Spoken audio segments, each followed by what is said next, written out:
গ্রামের প্রান্তে এক ছোট পাহাড়ের কোলে মাটির ঘর নিয়ে এই জনপদ গড়ে উঠেছিল। মনে হতো যেন কেউ খুব ভালোবেসে সাজিয়েছে। পাশ দিয়ে এক সরু খাল বয়ে যেত, যা দিনরাত কলকল শব্দ করত। প্রতিদিন সকালে বাজারে ভিড় জমত, নানা রকম আওয়াজ উঠত। গবাদি পশুর হাঁকডাক আর দোকানদারদের হাঁকাহাঁকি মিলেমিশে একাকার হয়ে যেত।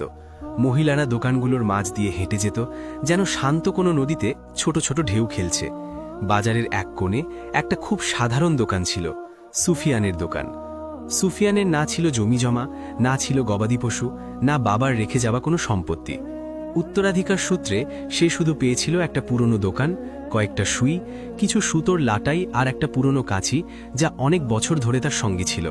সে কাঠের টেবিলের পেছনে বসে কাপড়ের উপর ঝুঁকে ঘণ্টার পর ঘণ্টা সেলাই করত।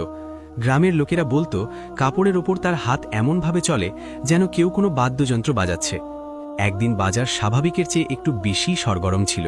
এমন সময় তার দোকানের সামনে এক মেয়ে এসে দাঁড়ালো, সাথে দুজন দাসী। তার গলার আওয়াজে এমন এক কোমলতা ছিল যেন হঠাৎ কোনো ঠান্ডা বাতাসের ঝাপটা এলো।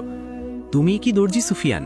সুফিয়ান আস্তে করে মাথা তুলল এবং এক মুহূর্তের জন্য তার আঙুলে আটকে থাকা সুতোর কথাও ভুলে গেল। জি, আমি।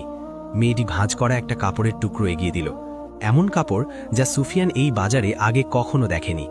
এই কাপড়ের একটা জামা সেলাই করতে হবে।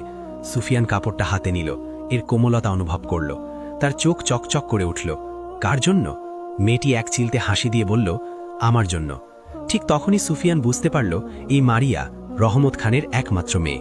রহমত খানের নাম শুধু এই গ্রামেই নয়, আশেপাশের অনেক গ্রামেও খুব সমীহ আর ভয় দুটো মিলিয়েই উচ্চারিত হতো। সেই দিনের পর থেকে সুফিয়ানের মন যেন অন্যরকম হয়ে গেল। সে এখন মারিয়ার পায়ের আওয়াজের অপেক্ষা করত। কখনো সে জামার ফিটিংয়ের জন্য আসত, কখনো কোনো অসম্পূর্ণ সেলাই ঠিক করাতে, আর প্রতিবারই সুফিয়ানের বুক ধরফর করত। সে কথা কম বলতো, কিন্তু মনের গভীরে কিছু একটা পাক খাচ্ছিল, ধীরে ধীরে, ঠিক যেন মাটির চুলায় আস্তে আস্তে রান্না হওয়া তরকারির মতো।